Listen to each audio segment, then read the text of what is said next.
We continue our GCR Mayoral Forum this morning as we have had the various candidates for mayor here in studio over the last couple of weeks.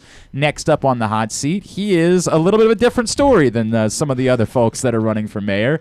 He's Rikki Vaughn, and he joins us here. It is great to see you. Thank you so much for coming in here this morning. Thank you for having me. I definitely appreciate it. So before we get into the stuff that we've been talking about, just because I don't know that everybody knows your background and knows your story, I would say it's probably a bit more unique than any of the other mayoral candidates. I believe so. You know, again, thank you for having me. I always say I'm that product, a true product of Baltimore City, born and raised here in Baltimore.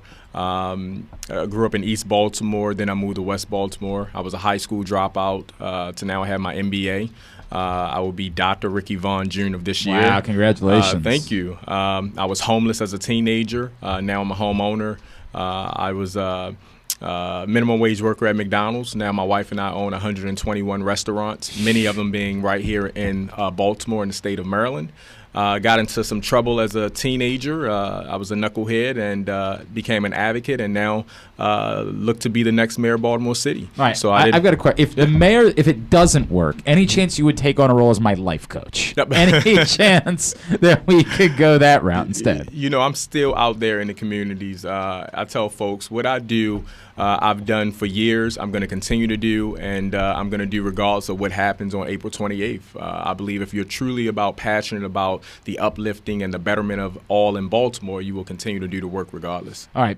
We're obviously going to talk about some topics where sports and politics mix. That's what we've been doing here. But before we do that, I guess we just need to say something about what's going on around here locally. And I imagine, you know, probably you're supportive of the fact that, hey, we're going to push opening day back. We're going to push a lot of that. It's just this is what we've got to do right now in order to get through this thing. Absolutely. Again, we can't continue to put politics before the common good. You know, the virus that's going around, you know, we have to make sure that we follow the recommendations of our health department, but we also have to use common sense as well. You know, and I always tell folks as a business owner, even in some of my restaurants, I shut them down.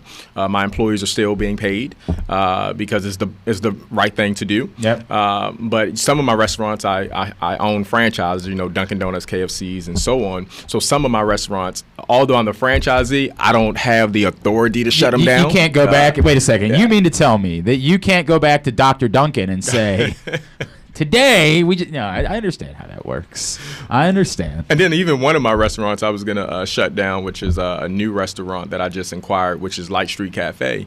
And customers were like, no, you better not shut it down. We're good. Need somewhere to go, right? Somewhere to go. So I was like, okay, no problem. But, you know, I do caution everyone to, you know, again, follow, you know, the protocol, the standards, washing your hands, making sure you sanitize, making sure you're cautious around folks that you're around.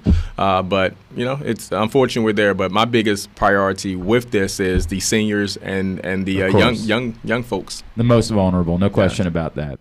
All right, so let's talk about some of these things that are relevant in our world, the sports world, that I think cross and intersect a little bit with your world or the political world.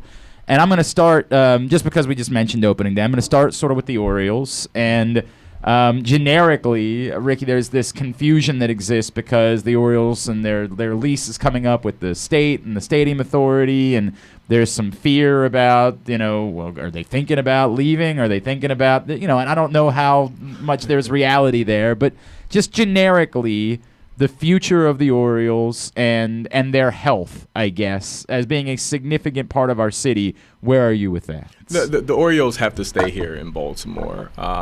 You know, I've been a big Orioles fan, of course, when I was a little younger, although I'm still a millennial, but Kyle Ripken actually got me sold on the Orioles. I met him. He shook my hand. He came to my school. I was like, wow, I like this guy. I mean, maybe now you have because you have to wash your hands, but I'm assuming at the time you just didn't. No, you just, and then they took pictures of it. You just keep your hand like up in the air the whole time. But you know, we have to make sure that moving forward, we don't have these type of conversations. We can have it right now, because it's important. We got to, talk about the relevance of it, but we shouldn't be continuing to put ourselves in this type of predicament to question if the Orioles are going to be here or if they're not going to be here.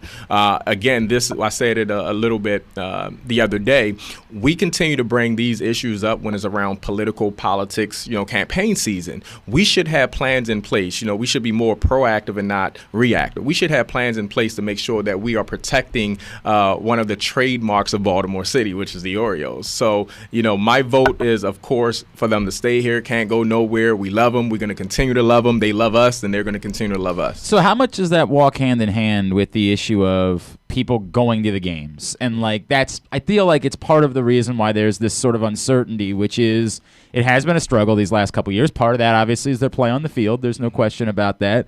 But part of it also is this sort of perception versus reality thing that exists with the city and people saying, right. Yeah, I mean, we have to, everything we do and understand that we do in Baltimore and in life is based around health and safety, right? So if we feel as though if the constituent feel as though it's not safe to go to a game, it's not safe to go downtown, then and another option, right? You got to look at options. The other option is I'll watch it on TV. I'll stay home. I know I'm going to be safe. We have to get out of that narrative. The only way we get out of that narrative is by bringing communities back together. So I feel safe, and I tell all my friends that are in California, that are in Texas, I feel safe going down to the Orioles game, to the stadium. I feel safe going downtown. Mm-hmm. But because we don't have media really pushing the narrative of, hey, it is safe to come down here. We have MTA police, Baltimore City police, security at the stadium, state police. We have all agencies there because we want to make sure that not only visitors are safe when they come downtown, but also the constituents and the residents of Baltimore are safe. So it's safe. Come down here. We just have to do a better job on promoting the unity and love within our community and stop promoting just everything that happens negative. You believe it's more of a perception problem than it is Absolutely. A reality problem? Well, not totally. Part of it is, yes. It's a perception. The other one is, reality is we do have a crime issue in Baltimore City. Sure. But when you look at the crime issue in Baltimore City, the majority of it is not downtown. The majority of it is in Park Heights. It's in Mondawmin, unfortunately. It's in underprivileged and underserved markets and pockets in our city. When you look at the inner harbor, my wife is originally from South Carolina, Columbia, South Carolina. She feels extremely safe with our 3-year-old downtown walking around, even if it's at 9:30 at night, which she was down there the other night at 9:30 at night and didn't bring me dinner, but that's totally different. You might have to address that. Yeah. Might have to address that. But she felt comfortable down there. So it's just part of it is a perception. But in the downtown market, and I own businesses downtown, and I'm fortunate. I haven't had any incidents, any issues. So the downtown issue, I think, is more perception than actually reality. Rikki Vaughn is in studio with us here on Glenn Clark Radio as we continue our GCR Mayoral Forum. Rikki, you just brought up Park Heights, so it's going to lead me into the next topic that I want to bring up, which is it looks like, as it's already gone through the Senate, I believe, and yes. We still have some steps to take, but it looks like this Pimlico Preakness agreement is going to come to fruition, and the state is going to get on board. It's looking more and more as though before you would ever take office as mayor, this would sort of already be handled and everything would be in place. Are you on board? The knowledge that you have of the agreement and the future of Pimlico, are you on board with this being what's best for everyone, for the city, for the Park Heights community, for the future of horse racing, things along those lines? So I'm very, thank you, a great question. I'm very transparent. One thing about Rikki, I'm not the typical candidate. I speak my mind, so I am 50-50. Okay. I am on board with it being there as long as it's going to serve the community of Park Heights. Mm-hmm. For years, we have had the racetrack there, and we still see that they haven't reinvested in the community. We still have underprivileged kids in that community. We still have folks, or they had brought folks in to vendor and to work there that don't even represent the community. So as long as it's going to be different moving forward, where the community is going to actually be involved in some of the decision making when it comes to the financials, when it comes to the vendors and the housing there, I'm absolutely all for it. I am great friends with a colleague, a Republican candidate for Mayor, Catalina Bird, and me and her we go to Annapolis. We actually sit in on a lot of the hearings when they were negotiating, going back and forth. So yes, absolutely, It's a vital. It could be a vital part of the community. It has been in the past, but I believe that it just has been mismanaged. If that makes any sense. Do you believe, as far as the benefit for the community, that just simply having a more viable facility, like at all, and particularly one that could maybe host more year-round events, that alone would do wonders for the community? As right now, we're dealing with a facility that, frankly, is viable for all of 2 days, right? So to answer your question, no, I don't. Okay. I've always said that every business in Baltimore is not for Baltimore. If you make $1 million, I'm just giving an example, you make $1 million in one day and you give $1 to the community that you just took in $1 million from, it's not the business for Baltimore City. We have been exploited for too long. We have been kind of the guinea pigs of promoting big corporations, promoting businesses for them to have financial gain on the backs of individuals that are still struggling to pay their light bills and to pay their rents. We got to make it simple. We're looking at $1 billion business, but in Park Heights, which is a small portion of Baltimore City. Sure. But yeah, you still got folks being evicted because they can't find jobs in Park Heights. So that's the reason why I have my concerns and my feelings on the whole Pimlico. I understand it. Sports betting, also one that looks like it's going to move forward. And again, before you would ever be sworn in as mayor, it appears as though that it's going to head to the ballot this November, and there's going to be a referendum, and voters are going to have their say on it. But specifically, as far at the moment, it would be Pimlico, the revitalized track would be a place where it could go in the city we're talking about, and the casino, and that's it. Are you on board with that? Do you think that maybe it should be an option for other businesses to have, maybe the stadiums, whatever it is? There should be more options for sports betting when it comes. 110% yes, it should be more options. If my dad was alive, we would probably make a great ton from him. He was a gambler. He was he loved. I mean, he controlled it. He wasn't right. He wasn't right. But because my mom is listening, so I want to be like, did you just say that about your father?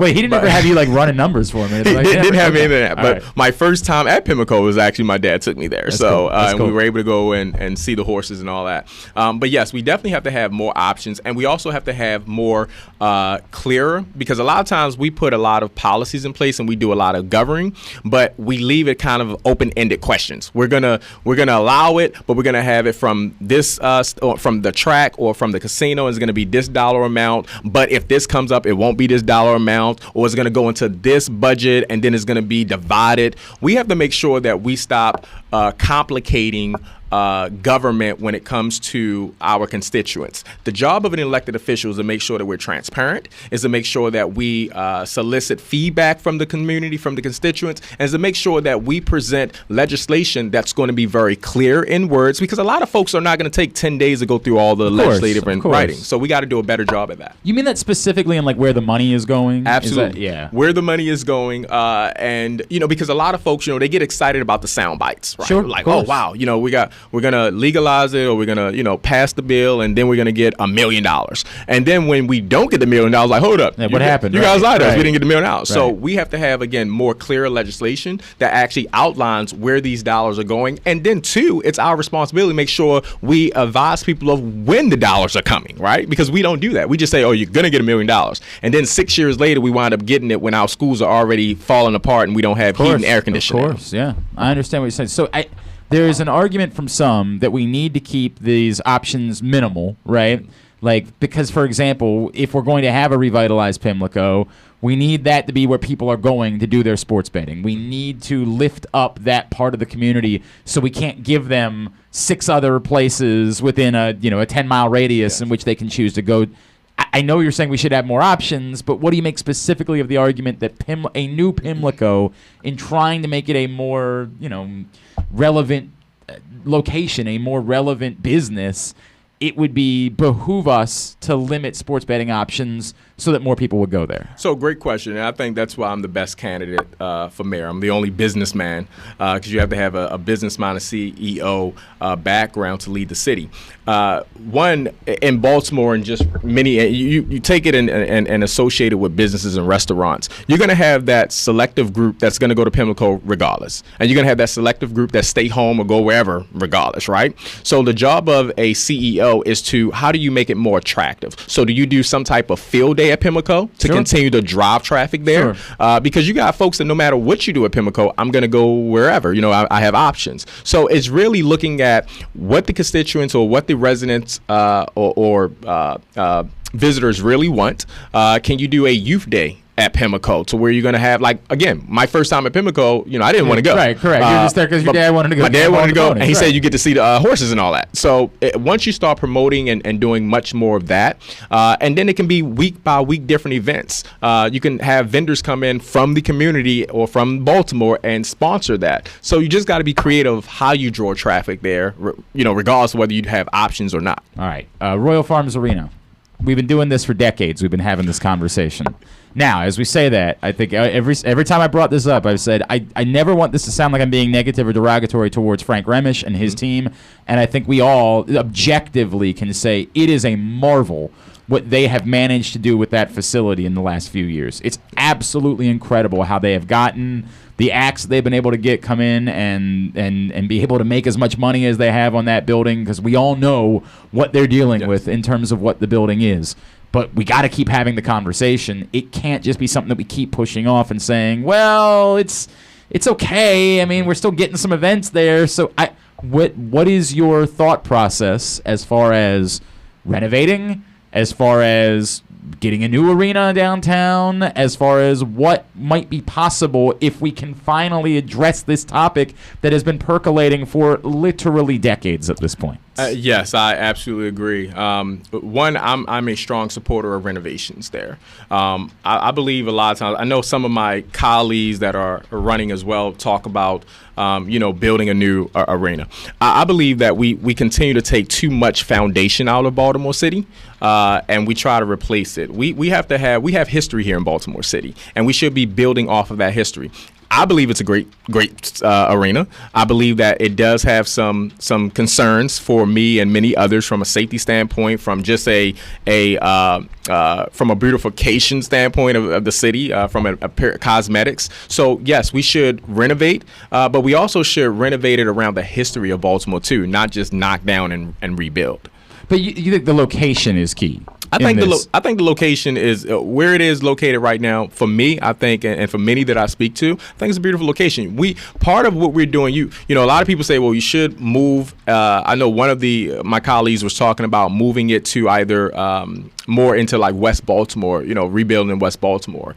The challenge when you talk about the arena of that magnitude is you have to also remember traffic driven there. Mm-hmm. So now you're going to have more traffic going into more community or neighborhoods. You got to think about kids that are in those communities where you have more high traffic when it comes to not only vehicles, but when you have, unfortunately, we're in the real day world, we got predators out there and so much more, that you're now inviting them into actually friendly neighborhood communities. Whereas downtown, it's more commercial space. So that's why my recommendation would be and has always been to keep it where it is and just renovate from there. I think a lot of people have also pointed out the proximity to the convention center is significant because you want to bring in events that might need convention space as well as arena space at some point, and so you want to have those two things right there. And others have argued that you redo the entire thing and literally connect the two in order to try to pull that off. And again, from individuals that don't have a business background, when you talk about something of that on that scale, think about the effect that it's going to have on other businesses downtown for whether it's a year, whether it's 6 months, or whether it's 2 years, whatever the case may be.